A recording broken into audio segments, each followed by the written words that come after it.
The portal has opened. The coaches are on the carousel, and we have news to talk about with you. Let's go. It's the number one college football show.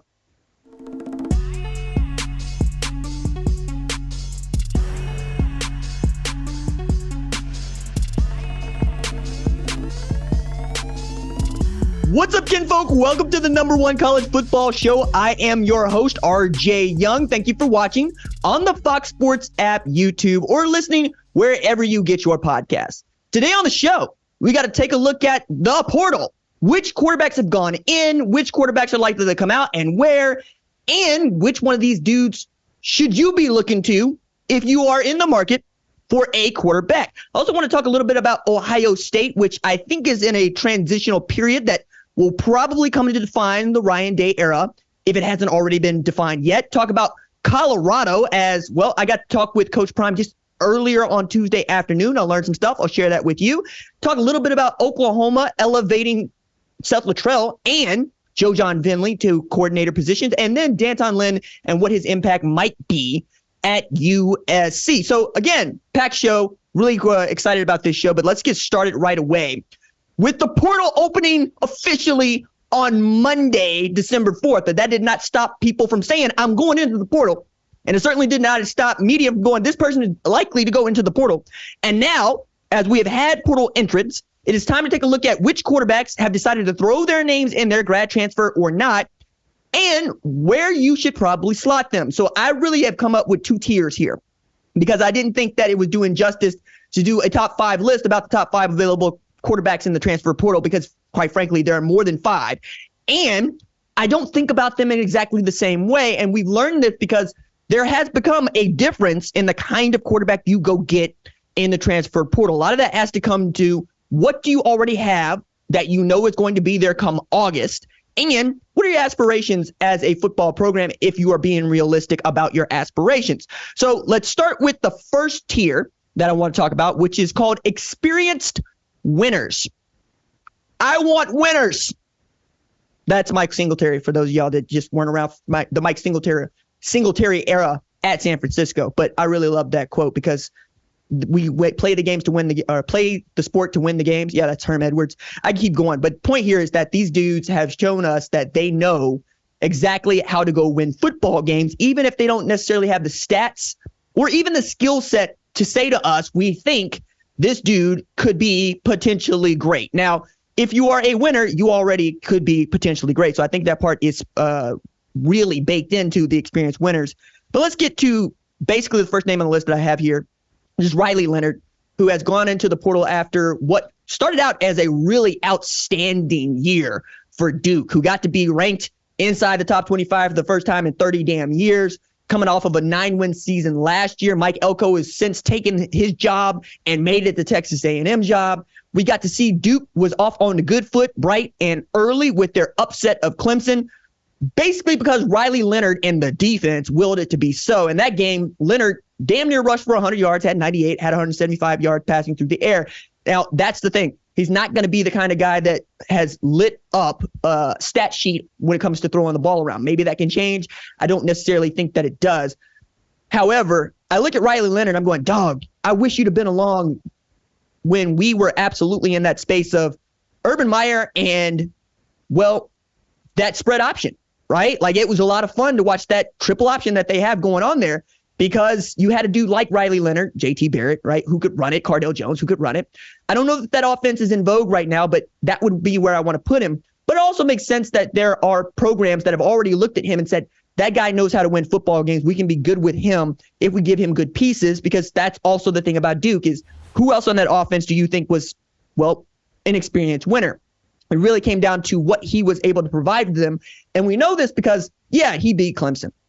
But the thing that I really focused on was that dude had Duke up in Tallahassee against Florida State on one leg. They were winning the game 20-17 until he was knocked out of it. And then Florida State did what we all thought Florida State was going to do from the jump. But it was very clear that Duke had a chance to win every football game that Riley Leonard started for them this year. It's just the numbers weren't there. And then, you know, the ankle and him being able to come back off of it. And then what Mike Elko has decided to do. You don't begrudge that dude going into the portal. Also, you know, it's a dude that was asking for an extension on a paper because he's playing a football game, and at Duke, they frown on that kind of thing. Whereas Texas A&M, I don't know. Maybe they let it go. Maybe they say, did you go win? Cool. Then we'll give you the pass because everybody's on board with that. I'm joking here, but I think Riley Leonard is going to be at a Power 5 spot. It's just which one. I know right now there are feelers out there that Notre Dame is the thing and Notre Dame might be the done thing. And we know that Notre Dame likes a good ACC quarterback, see Sam Hartman. But I don't know that Riley Leonard makes Notre Dame into a national championship program on his own. He's going to need help, and they're going to go into the portal and try to find him that help. To say nothing of what Tobias Merriweather losing him might mean to you. I just don't know that he is the top on this list for me, right? I'm sure that there's something there for someone. But if you were telling me that Ohio State is in on Riley Leonard, then I got to also reevaluate that too, because, well, I'm going to get to that. But first, I want to talk about the next guy on the list. DJ Uiagalelei has gone in the transfer portal because, like Riley Leonard, his head coach has taken another Power 5 job. Jonathan Smith, now the new head coach at Michigan State. There's already been some scuttle about DJ Uiagalelei deciding to join Jonathan Smith in East Lansing, but that's a program that's really down. It's going to take some time to rebuild it. I don't know that Jonathan Smith is the dude to flip it over in a year because he has not shown that he wants to build a roster that is basically coming out of the portal, but he has shown that he will want to go get a transfer quarterback that he thinks can affect winning. And I think DJ can affect winning at any Power 5 level at any school. We got to see this when he was at Clemson, coming in relief of Trevor Lawrence and going for 4 bills against Notre Dame. He has the goods. He brought Clemson down from 18 back against Boston College in Death Valley. You might also argue, why do you need to come from 18 back against Boston College? It happens, right? That's football. That's the sport. But did you win the game? Which is basically what Florida State is going to ask everybody from here until kingdom come. But that's also a space where I could see DJ Uiagalelei really fitting in. I think DJ and Florida State would be a great marriage, given what Jordan Travis had meant to winning at FSU and what his skill set provides. If you're able to get him the kind of skill players that you have on that team, Jaheim Bell, Keon Coleman, Trey Benson, and then you can put together that same sort of defense, you got a chance to go win the ACC title in back-to-back years and make the playoff because it will have expanded to 12 teams, and you won't have to look at a bunch of suits in a boardroom who thumb their nose at your 13-0 record. I also think that he fits for a guy like Jeff Lebby at Mississippi State. That is a man that wants to make a splash quarterback transfer. Well, I was going to say higher, but I guess we could do the same thing. He would love to get that sort of a commitment from a player of DJ's caliber because it's all there, right? He's one of the tooliest guys that I've ever seen at the position. Throws a 95-mile-an-hour fastball. He's all of 6'5". He's all of 260 pounds. He's got a rocket for an arm, and he's got the ability to run around. It's just, can you help him make better decisions as a passer? I think, yeah, he's shown us he can win, and that's precisely the kind of place where he should be going. Somebody that's got conference championship winning aspirations, which is another reason why Ohio State would not seem out of the question for him. But that's kind of the thing about Ohio State. It's really not out of the question for any quarterback of any repute because that's how good they have been at the quarterback position at Ohio State, which is why this is going to become a reoccurring thing, not just in this show, but until such a time as we figure out what's going on at Ohio State, even 9 months from now, which leads me naturally to the guy that put his name into the portal to some people's surprise, and Kyle McCord, quarterback at Ohio State, who is only just 12-1 as a starter, guys, who also passed for 3,100 yards this year, 24 TDs, 6 INTs. I think the ding against Kyle McCord is that when you've got Marvin Harrison Jr., yeah, you ought to be able to complete a bunch of your passes. When you've got a Emeka Egbuka, you ought to be able to complete a bunch of your passes. The same thing is true when you got a run game that features a guy like Travion Henderson. I would argue that Kyle McCord did more at Ohio State than J.J. McCarthy did at Michigan, and that still isn't good enough because, well, Michigan beat Ohio State. So J.J. did enough for Michigan to win, and Kyle McCord threw 2 interceptions in that game, one of which came in the first half that I swear he wants to have back, and the last one was a last-ditch effort to try to get Ohio State in the end zone, and that was that. It's kind of tragic that his last pass thrown at Ohio State is an interception. I really do hate that for him, but I think Kyle McCord, being a 5-star quarterback himself, has shown the goods to be a Power 5 starter anywhere else. As a matter of fact, when this first happened, until the Riley Leonard thing happened, I was like, well, that dude just needs to go to Notre Dame, because I think that he could make them that much better because he sees the field really well. And I think that having outstanding wide receivers doesn't make him great. I think he can make wide receivers great. I think his relationship with Marvin Harrison Jr. did as much as Marvin Harrison Jr.'s talent to help them, right? I think if you give him the dudes, he's going to go out there and he's going to perform for you. But is he a better quarterback going in than Sam Hartman was last year? I can't take it that far either, right? So I think that Kyle McCord is going to help somebody. I'm just curious as to where he sees a fit for him, because I think that most programs that are in the market for a quarterback will give that man a hard look if he so wants to return said hard look. So I can't wait to figure out where he goes to visit and or what he thinks he wants to do. But as an undergrad going into the transfer portal, your options aren't as available. You're kind of limited. As a matter of fact, I tell the kiddos now, graduate, because when you graduate, you can do anything you want. You don't count against scholarship distribution chart in the same way. They don't have to make sure that you are going to graduate because you've already graduated. And really, coaches don't frown upon it, right? They have to look at a guy that's an undergrad transfer and give him the what for and the how. Like, are you going to bring down our APR score? How many quarterbacks or even players do I have to give a scholarship to that are going to be around for more than 1 year? So forth, so on. So he's got a couple of hurdles to overcome, but I don't think that's going to be too big a deal for a guy of his caliber. The next guy on the list that we got to talk about is Kansas State quarterback Will Howard, who, again, experienced winner. 2,600 yards passing this year, 351 on the ground. Damn near beat Texas on the road and came off the bench last year to lead Kansas State to a Big 12 championship in a year where Texas Christian was undefeated and played in the national title game. That's not too shabby. As a matter of fact, during Big 12 media days, I asked Chris Kleiman about handing the keys to his program to a guy like Will Howard. He said, hey, it's got to be him. It's his program. He has to be the guy because he's the dude that we have decided is going to lead us possibly to another Big 12 championship. That didn't come to fruition, but I also understand why a guy like Will Howard go into the portal, right?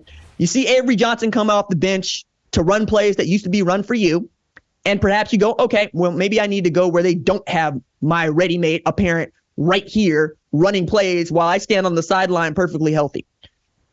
I don't know that that really meant a whole lot to him, but it would mean a whole lot to me, right? Especially if I'm healthy and I think of myself as a dual threat quarterback, and Will Howard should, and Will Howard probably does, right? He's going to be the kind of dude that I think can help a college football team win conference championships at a high level. And as far as where he fits, dog, it's one of those where it's going to be difficult to narrow it down to, because there are lots of places that he can help. Again, I'll go back to Jeff Levy at Mississippi State, who would love to have somebody that he could depend on as an experienced star to help him navigate his first year as a head coach in the SEC West, I might add, but divisions are going to go away. But you get the point there, right? Mississippi State ain't the one you worry about when the SEC West was a thing. Might be the last team that you're worried about, because Auburn always seems to sneak up on somebody. It's also another place where Will Howard could actually end up and do well, is a place like Auburn, where you have a guy like Philip Montgomery that knows what to do with a dual threat quarterback, and quarterback's got a cannon for an arm. The next guy and the last guy that I think we need to talk about on the experienced winners list is Dillon Gabriel, who shown what he's capable of at Central Florida, and then after a 6-7 year, showed what he was capable of at Oklahoma. It's not just that he threw for 3,600 yards, 30 TDs, and 6 picks. It's that he's a grad transfer who started a ton of games and beat Texas. Who else beat Texas? I submit to you, nobody. Nobody beat Texas except Dillon Gabriel in Oklahoma, and that was very much a Dillon Gabriel game. He led the Sooners down the field for the decisive score to knock off a previously undefeated Texas team that was so good that undefeated Florida State has to watch Texas, who lost to Oklahoma, play in the college football playoff. That is a ringing endorsement for you as a quarterback in Dillon Gabriel. It's one of the reasons why you are already hearing on Tuesday that he is planning to take a visit to Oregon, where Bo Nix is basically going to play, if he hasn't played his last game, right? His last game, and they're already going to be looking to the next guy. Now, whether Ty Thompson is that guy is, we'll see, maybe, right? But I think that if you're Will Stein, you can show Dillon Gabriel, this is what we did with Bo Nix. The only argument would be it took Bo Nix a year to really get the hang of what he was doing in Oregon, and then you changed up the offensive coordinator, so maybe that's not entirely fair. But Will Stein was also one of the Broyles Award finalists and seems to be staying right where he is as Oregon is going to make its foray into the Big Ten. And I'm sure that they would love to have a dude with the kind of experience and the kind of talent that Dillon Gabriel has shown himself capable of at Oregon, to say nothing of his Hawaii roots, right? That's where the great quarterbacks used to go when they come off the island. They used to go to Oregon. Like, I know everybody remembers Marcus Mariota, but my dude was always Jeremiah Masoli, because as a short, tubby quarterback, I love watching that dude play football. It was so much fun. And that's kind of been the thing. It was actually kind of shocking when we didn't see Tua end up at a place like Oregon, right? When we didn't see DJ Uiagalelei end up at a place like Oregon, because they respect that heritage so much and they respect what those quarterbacks have done here, especially in recent years, mentioning Mariota and Masoli there. So that's where I think those guys go in the experience winners tier. And all of those guys are good. So if you end up with one, you should feel good about that. Now, next tier we got to talk about is potentially great. I say potentially great because if you have been watching any one of these quarterbacks play football even a little bit, you see the talent, you see the skill set. You also see some sort of polish that is needed, some mechanics that need to be fixed, teaching them how to read the field, basically getting them to be experienced quarterbacks. So first on the list, we're going to go to the group of five and talk about Kurt Warner's son, E.J. Warner, who's put his name into the portal after having a pretty great statistical year at Temple. Threw for over 3,000 yards, 23 TDs to 12 INTs. Not great, but not awful. I mean, I submit to you that Jordan Love led the FBS in interceptions his last year at Utah State and ended up being a first-round pick by the Packers, who all of a sudden don't look like trash. So anyway, all I'm saying there is, like, the pick to INT ratio, we might even overstate that from time to time. But EJ is a dude that has absolutely shown he can sling it. First, I got to see him do it up close and personal against my alma mater, the University of Tulsa, which wasn't that great this year, but you get the point there. And then he went 472 yards against what we all think is a good UTSA team. I think that EJ is probably looking for a Power 5 offer, but I think that Power 5 offer is closer to being in the Big 12 or the ACC than it is to be in the Big 10 or the SEC, if you get what I'm going at there. I think he's got tremendous talent, and I think with the right quarterbacks coach and coordinator, he can really thrive. He can really become the kind of player that we have seen really transform at the Power 5 level in like a Cam Ward. We'll talk about that in a little bit, but I think it's there for him if he finds the right spot. It's a lot like the NFL draft, or the way that football people in the NFL talk about the draft. It's all about fit, and do you have what you need right at that moment, as much as it is about your talent and your ability to play at that level. Next on the list, another dude coming out of the group of five, but outstanding as a winner, could go into the experienced winners category. It's just that Jordan McLoud played at James Madison last year, this year, right? So awesome year for the Dukes, led by one Jordan McLoud, and his head coach is now at Indiana, Kurt Cignetti, deciding that that's what he's going to do. So maybe that's where Jordan McLoud ends up. But you win 11 games, you're damn near undefeated. You're outstanding as a quarterback. He's going to be wanted. It's just, is he going to get the opportunity to play at the Power 5 level the way that he probably wants to? I like to think that he's basically booking flights to Bloomington right now to just make sure everything is on the up and up, but that just might not be true, right? And if it's not, I expect that he's going to have other opportunities. NC State is in the market for quarterbacks. They're taking visits.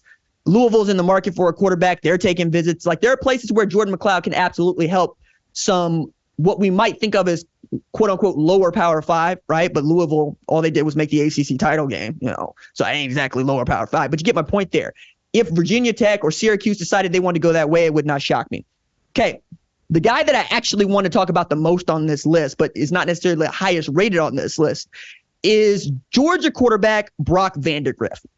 And the reason I want to do this is everybody else that I've talked about so far, and everybody else that I will talk about later, has started football games, and we have all seen them, for the most part, on television playing football games.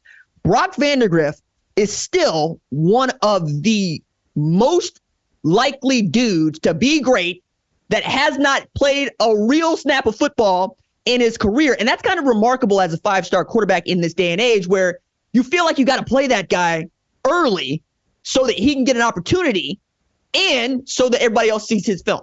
So if he's not that good, you get to say, okay, we're going to redshirt you and you're going to stick around for a little bit. Or if he is that good, maybe you do what Dabo Swinney actually started to make famous, which is make your freshman phenom the dude. That didn't happen at Georgia because that's just not how Kirby Smart wants his quarterbacks to be. We know this because Justin Fields was on the same depth chart as Jake Fromm, and Kirby said, I'm going to go with Jake Fromm. Had an opportunity to go with Justin Fields instead of Stetson Bennett or even JT Daniels and, fumbled that in 2019.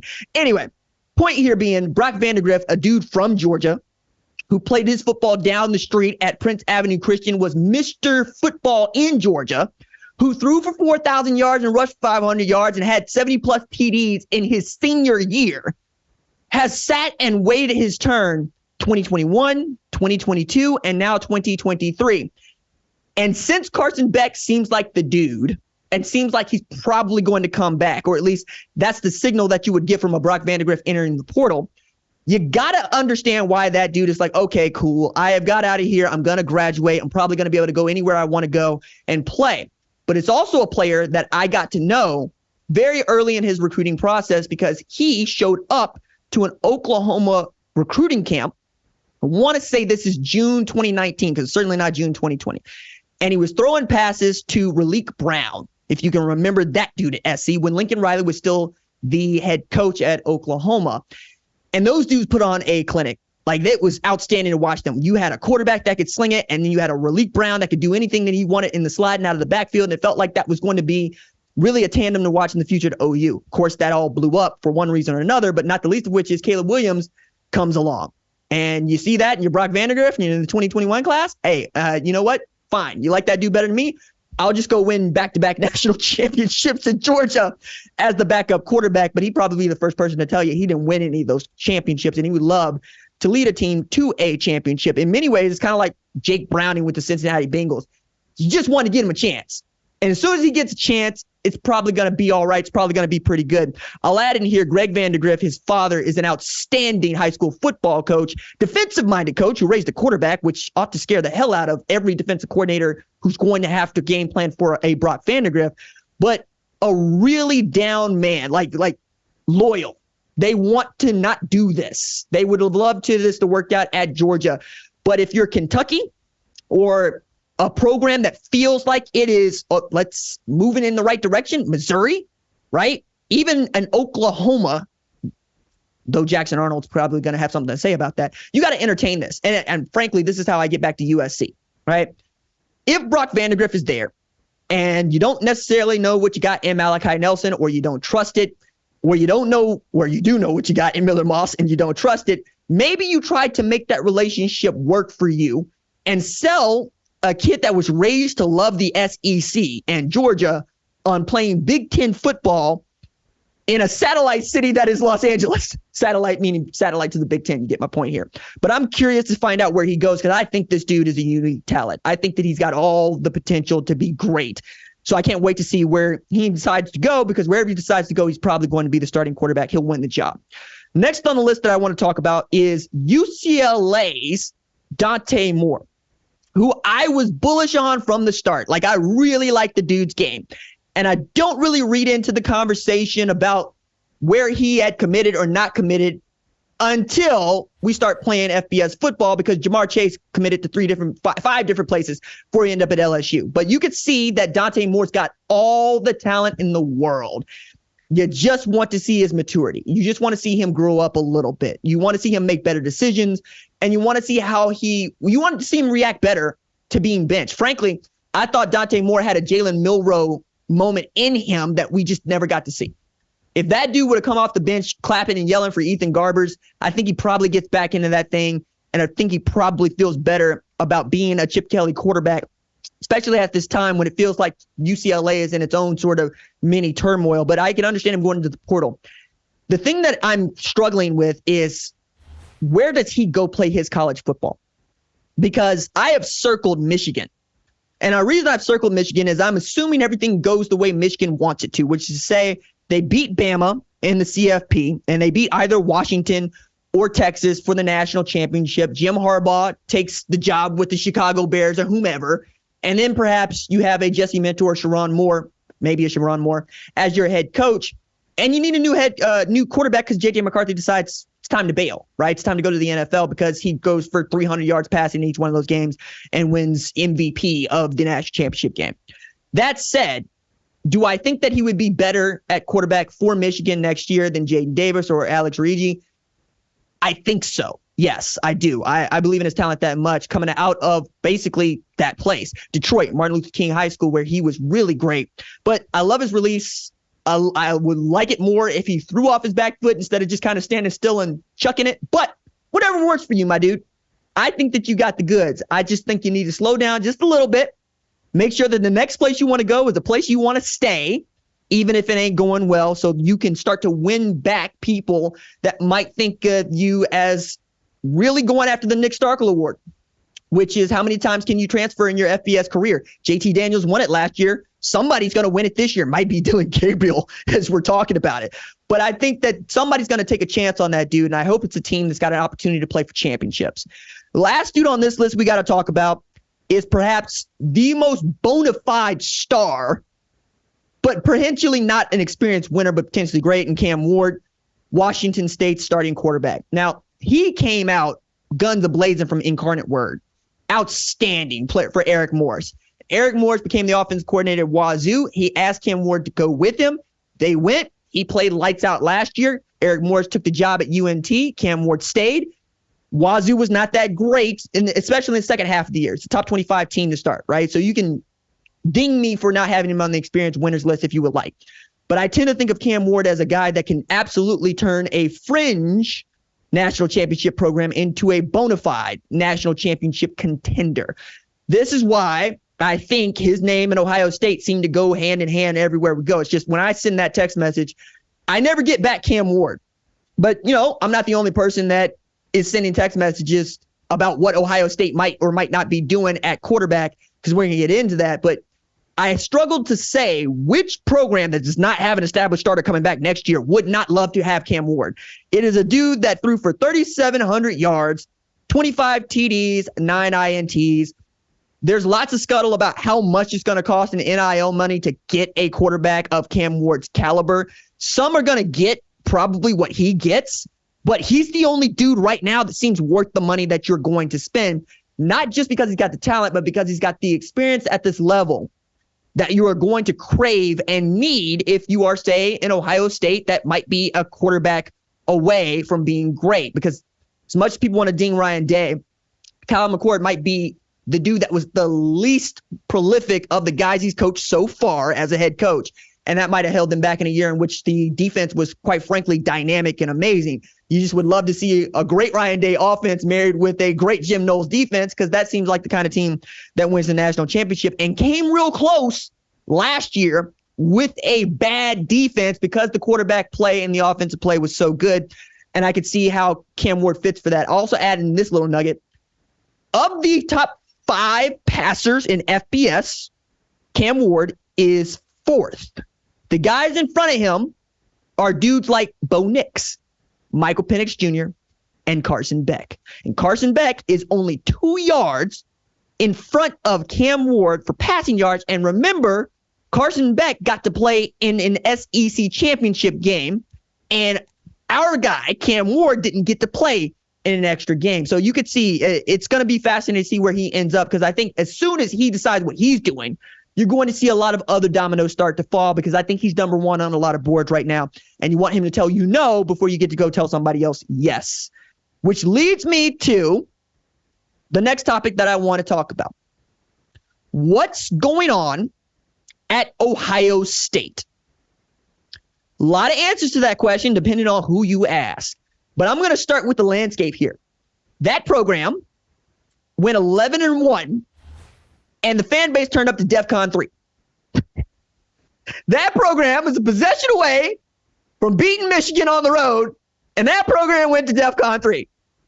Ryan Day has already said what he's been saying. We can't keep doing this. I understand. This is not who we are. And it's not the 11 games. It's not being a top 25 team, top 5 team. It's losing to Michigan This is why everybody's so mad and upset in Columbus. And as a dude that ain't from there but respects the get down, I respect the get down. Your standard is beating Michigan, and he ain't hitting the standard. All right. So what is he going to do about it? That was the question that was asked, because for like 3 days there, lots of conversation about whether or not he's going to be the head coach at Ohio State, which, again, I don't know of another program that would want to fire a dude after he had 11 wins. But that's Ohio State. So you get 12 players going into the transfer portal in just the first 24 hours since that portal had opened, highlighted by not just Kyle McCord, but also Julian Fleming, who was the number 1 wide receiver in the 2020 class.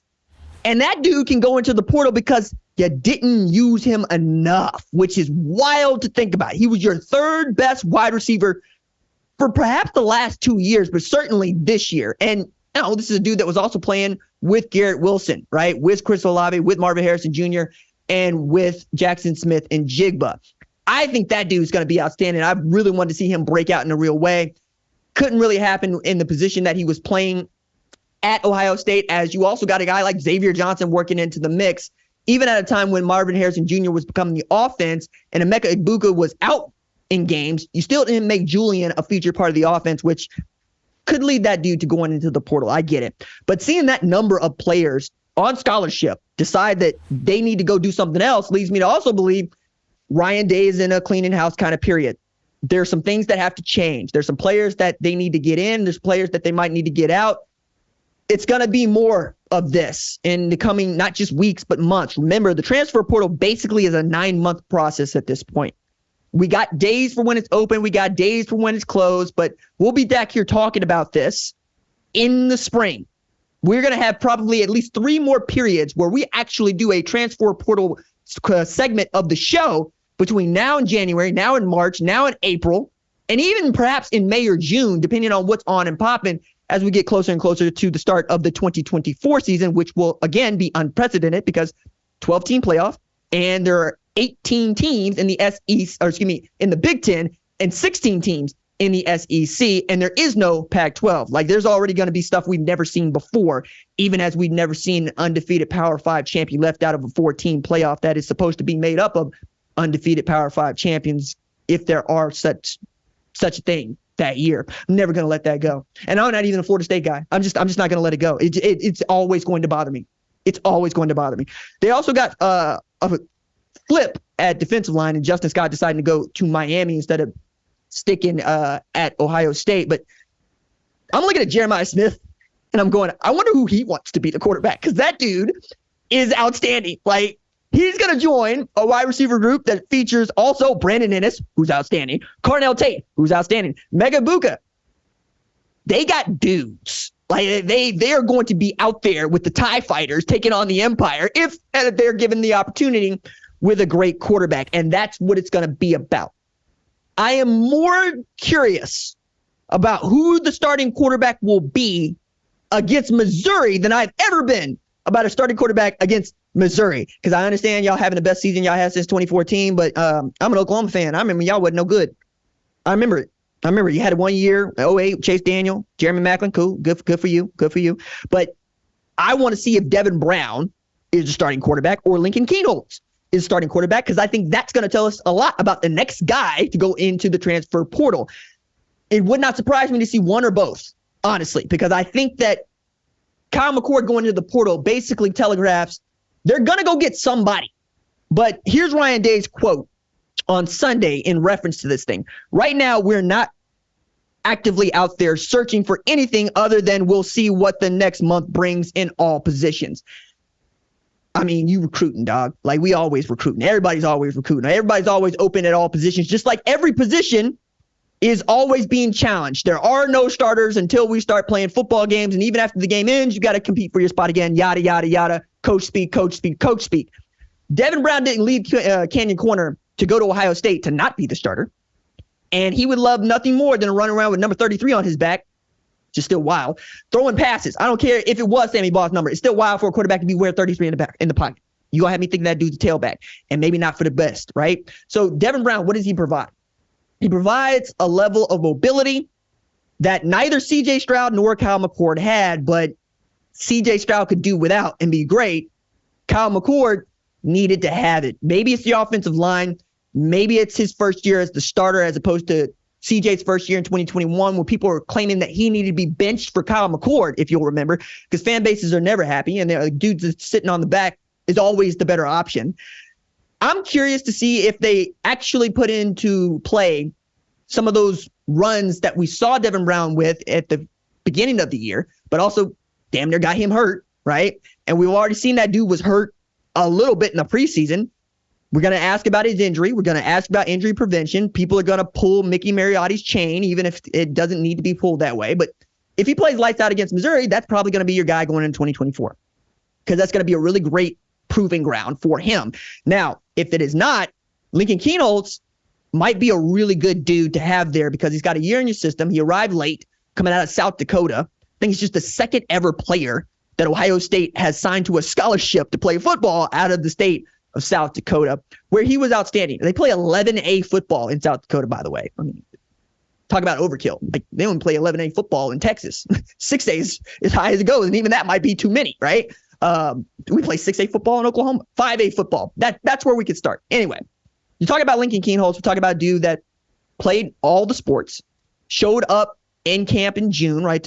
Wanted to finish out the season in high school, and has basically got to sit there and watch, and not knowing that he's probably not going to be the dude that's up for the job next year because everybody expected Kyle McCord to have a great year or Devin Brown to have a great year, and then he would sit and wait. But now, thrust into it, I kind of want to see it. But that's what Ryan Day has done. He's always had a dude back there that I kind of want to see, right? And in 2019, he made the mistake of just not getting Jack Miller or C.J. Stroud opportunities to get onto the field, throw passes, right? He really wanted to do that. Didn't really work out. I think he wants to do that from now on with these dudes, which is why you got to see last year C.J. Stroud take a seat and Kyle McCord come in there to start throwing passes, right? Like that was important to him. One, get that dude some feel and some comfort, and also have some tape to reference come the spring, right? You want a quarterback to be able to throw the ball in his offense, but if you can move back to some of what you were doing with Urban Meyer, I don't think anybody's going to tell you that you can't or frown upon it, because turns out Ohio State is like every other Power 5 quarterback institution. When you got a Power 5 quarterback that's a passer, you're like, why don't you run more? Because I'm a passer. Even Jalen Milroe got to deal with this. He got to tell people, I throw the football first. I run the football as a last resort. C.J. Stroud was getting dinged for throwing for 300 yards and not running for 100. It's just what they want up there. But this time, I think that they're in a good spot with either one of those dudes, Lincoln or Devin Brown, to go do some of that. And that might give you an edge, right? That might give you the edge that you are looking for to go undefeated, which is what they want at Ohio State. You got to get to Michigan, then you got to beat Michigan, and then we'll see. I'm curious to see what comes into the out of the portal to Ohio State, because they always do a good job, but they've never been so heavily invested in it as I think they're about to be. And if that is the case, Ohio State will go get what they want. It's just, is there a whole bunch out there that they absolutely do want? That's going to be the question. Another program that is absolutely going to go into the portal, maybe harder than anybody else, is Colorado. Now, we have liked to talk about Colorado on this here show, and we will continue to like talking about Colorado on this here show because the peoples like the Colorado too, even as a 4-win program. And that's really what it's about, because they were hotter than almost any other program in the country to start the season. They take a loss, right? And they're 3-1 through the first third of the season. And then the wheels came off for a number of reasons, but not the least of which is they could not protect the quarterback. It is a glaring weakness in Coach Prime's program. And frankly, it was the one thing that many people were asking, rightfully so, would he have in 2023? The answer was not really, no. Because not only did Shedeur Sanders take more sacks than any other Power 5 quarterback in the sport, he was forced to miss games because he was getting hit so much. But even then, without that dude playing the last game and the second half of the game before that, he finished as a top 20 passer. Like, he still threw for 3,200 plus yards. He's that good. You just have to get him an offensive line that can protect him for the 2 seconds he's going to need to move the ball down the field. I think that Prime is probably going to make that his priority and use this week and the next week and every other week after to make sure that the 5 dudes standing in front of Shedeur Sanders are the best possible 5 that he can get one way or another. I also think this is a good time to tell you that it's not that Prime does not care about high school football players. He loves them. It's just he's also looking at the portal going, did you start? Because that is the thing that he stressed to me. I said, what do you want when you're looking at the portal? He says, I want starters. He said starters a dozen times. He's looking for dudes that were starting high school football games and starting college football games. It's not a particular kind of player that he's looking for, except to the kind that want to be at Colorado, because he's not interested in going to pay for players, and the kind that want to be coached.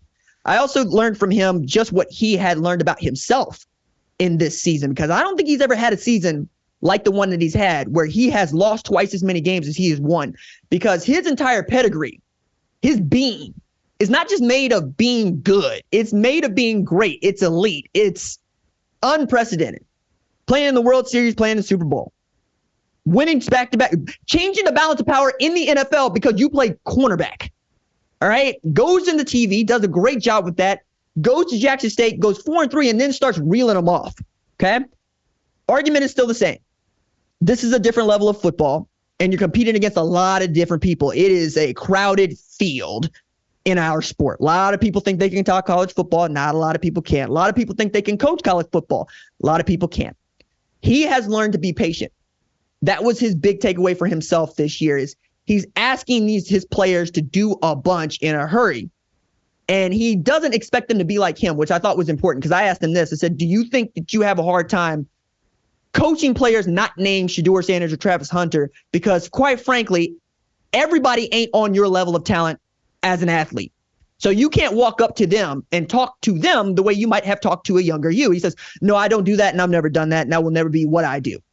He says, I hire position coaches that I want the players to reflect.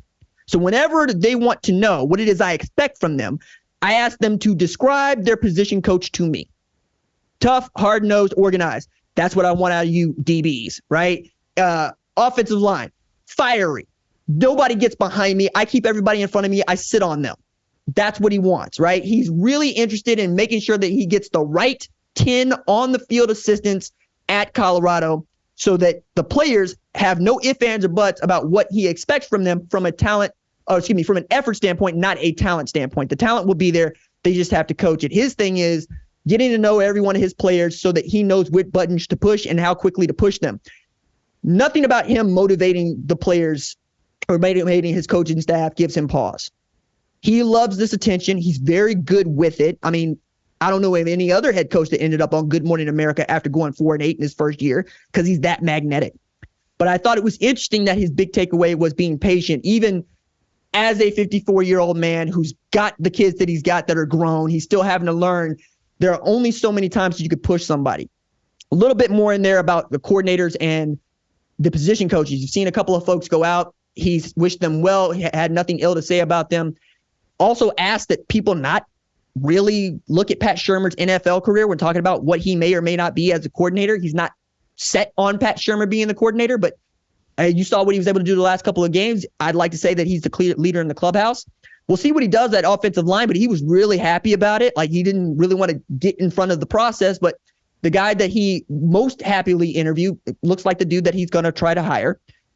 I'm interested to see how this also affects not just Travis Hunter and Shedeur, but the rest of the players that chose to stay, because you'll see a number of other players that have gone in from the transfer portal from Colorado and a number of others that might have bad things to say, which doesn't make them any different than any other player at any other Power 5 school if we're being honest about it. It's just a bigger deal because Prime will talk.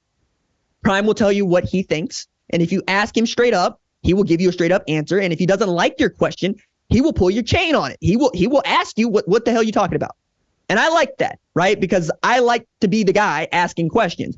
And I like to think I'm good at asking questions. If you ask them politely and with respect, you'll get a polite and respectful answer. That's where he's at.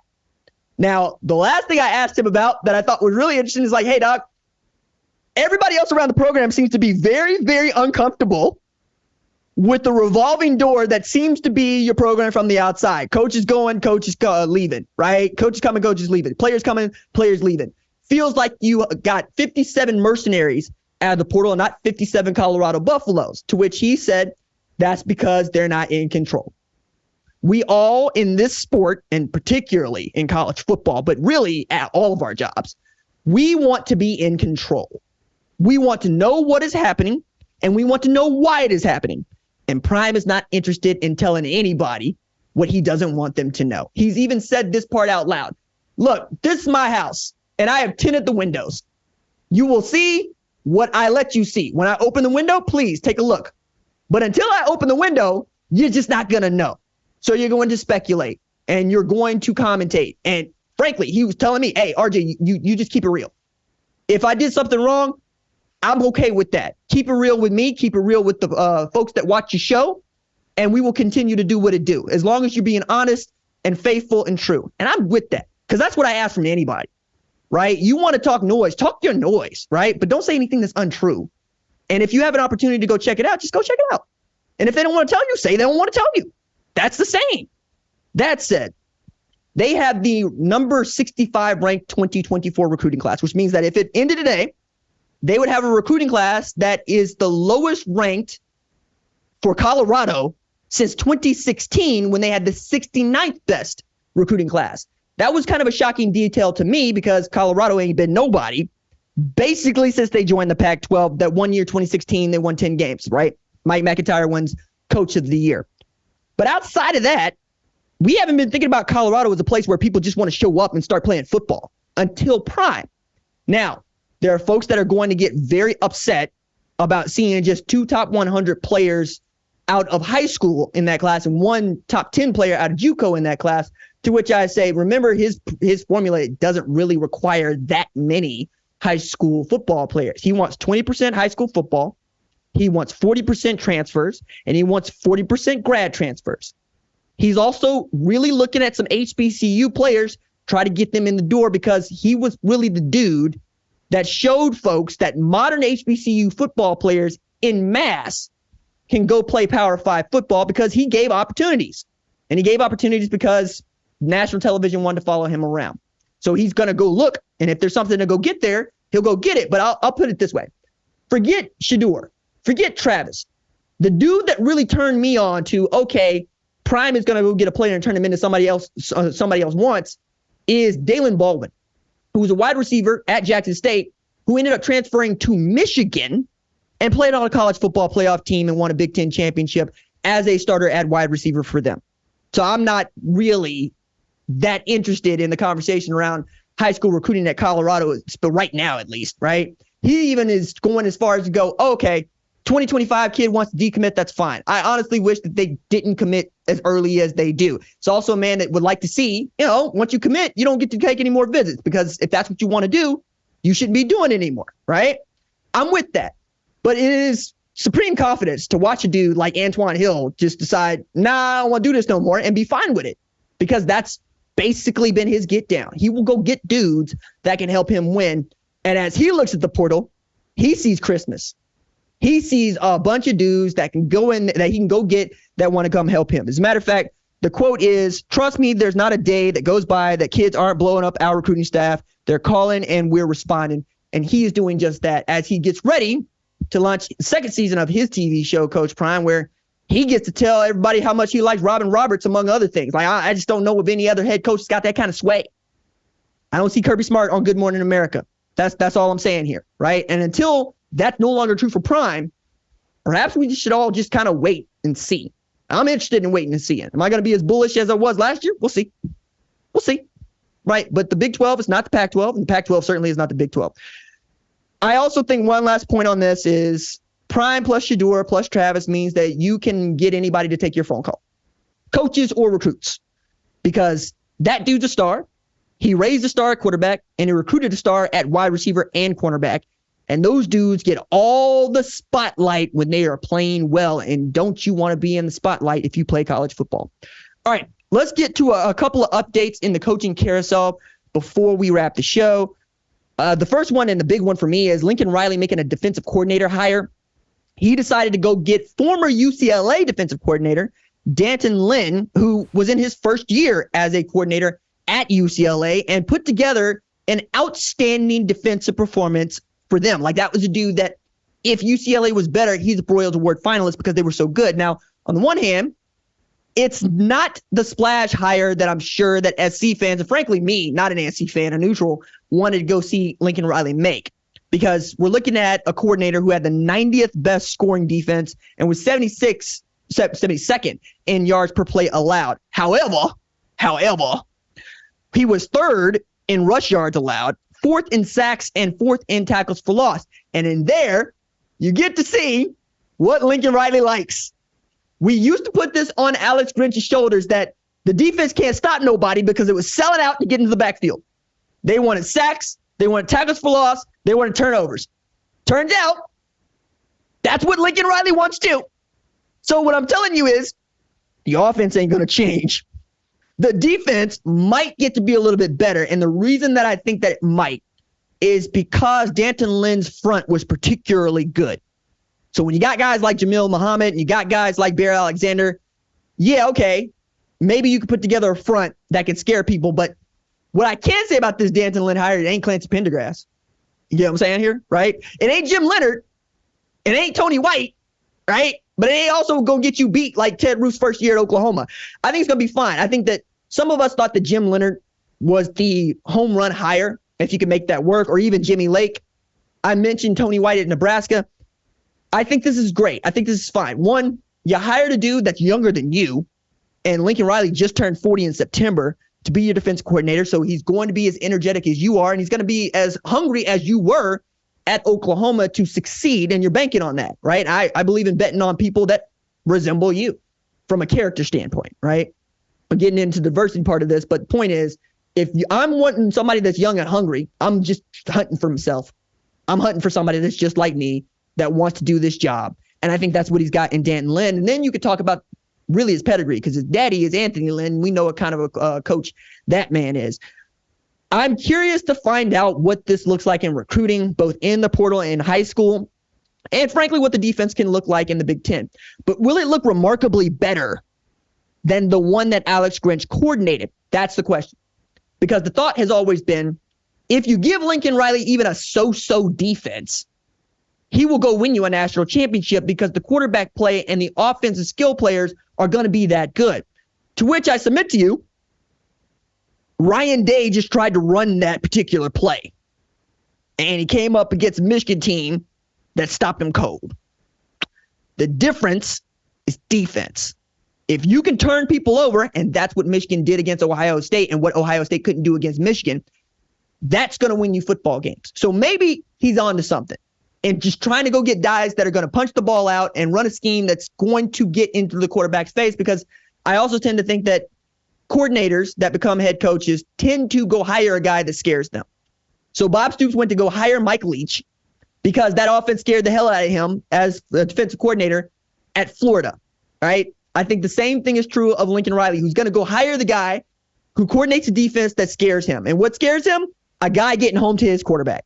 Because if you get home to Lincoln Riley's quarterback, you really have blown up the game plan because there's nothing really else to do out there. And we know this because he would rather send Caleb Williams out there on one leg than send Miller Moss in to play important snaps. But I think this is also a lesson that Lincoln Riley taken from Bob Stoops, which is, okay, go get the thing that scares you or go get the thing you know. And I think that's what Brent Venables has done. And so I want to talk about Oklahoma and Brent Venables' decision to elevate Seth Luttrell and Joe John Finley to co-coordinator spots. Now, of these two dudes, Seth Luttrell is the guy that's been a former head coach at North Texas, had some really outstanding quarterbacks, one in particular in Mason Fine, right, who came out of Locust Grove here in Oklahoma, one of the great college football players of all time. And I got to interview him a number of times, but his story is phenomenal. But Seth went and took a chance on that dude because Seth is also an Oklahoman through and through. Like, that's the reason to be excited about this. If you are excited as an Oklahoma fan, this is a guy who was playing fullback and blocking for Josh Heupel. This is a guy whose daddy played for Barry Switzer. This is a man who went to Oklahoma, understands what the program is about, and comes out of the Mike Leach air raid tree as, one, he played for him, and two, coached for him. So you're going to get a dude that knows how to move the ball down the field as a play caller. But the same is true of Joe John Finley, who was my daddy's favorite player. Like I still razz my father about this because my dad had a thing for Joe Jaravicious, and my dad had a dude in Joe John Finley that he just loved. A big athletic freak of a man that can just catch passes, right? Same thing is true of my daddy and Mark Andrews. He just loves a big tight end that can catch. It's no wonder that a guy like, my goodness, I'm blanking on dude's name, and it's going to come down to me, and I'm going to get very mad about it. But anyway, the point there is, I think that Joe John Finley also understands moving the football down the field and vertically, right? This is a man that not just coached for Josh Heupel, but got to call some plays for Josh Heupel at Missouri. And I think he did not go with Jeff Lebby because he sees something in the offing at Oklahoma. So between both of those dudes, Brent Venables got to do something I think a lot of coaches really dream about doing. Two players that you recruited in high school who became players for you at Oklahoma, who had success in winning at Oklahoma, come back to you at Oklahoma as coaches and analysts, and then you get to promote those guys once again, and you get to participate in their journey as an elder statesman. Like, you get to look at your work and see how it has grown and prospered. And for a man like Brent Venables, that's it, dog. Like, that's what he's about. He wants to meet a dude that's 16, 17 years old and help make that dude into a grown man that contributes to his community, contributes to his family, and can become a football coach for him. The way that he was raised to be a football coach, right? It's very important to him that these sorts of things take place. And frankly, it's a holdover from both Bob Stoops and Dabo Swinney. While I and others would have loved to have seen Brent Venables go make a splashy outside hire as the offensive coordinator, he did what Dabo and Bob would do, which is, who do I have on staff? Who knows what we are doing? Who knows why we do it? Who do I not have to teach? Who can I trust? Two dudes that I coached, two dudes that I've coached with, one who's been a head coach, one who knows from winning championships. Okay, let's go do that. So while it's a completely safe hire, if you are the pessimistic Oklahoma fan, it's also a very cool hire for those of us that believe in elevating from within. I'm a big elevate from within guy. Like, I genuinely love to hear that my colleagues and peers at Fox get to move up into different jobs. It fills me with a level of joy that I think borders on the joy that Brent Venables feels when he gets to see his colleagues, his friends, his peers doing well, both within the structure and going elsewhere to grow. It's really, really fun to see.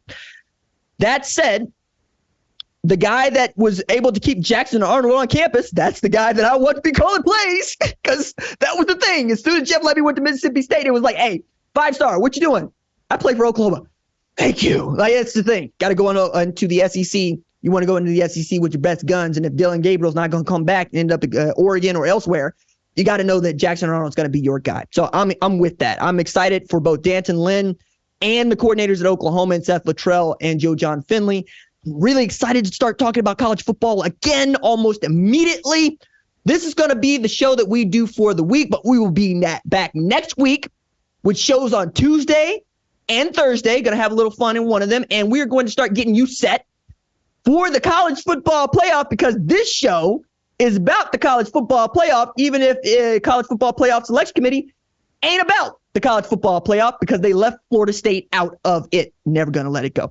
Our number one college football show leads of screening are Jack Coakley and Torrin Westfall. They make us better in the film room. Production assistant Kiara Santana puts a special in our special teams. Social producer Javion Duncan makes sure the recruits and the rivals see the cake we bake. Chris Cheshire is sending in the signal. Senior producer Catherine Cordaji sees the entire field from the booth. Lead producer Tyler Wojak calls the plays from the sideline, and the play snaps on my clap. We will see y'all next Tuesday. Until then, stay low, keep those feet driving. Deuces.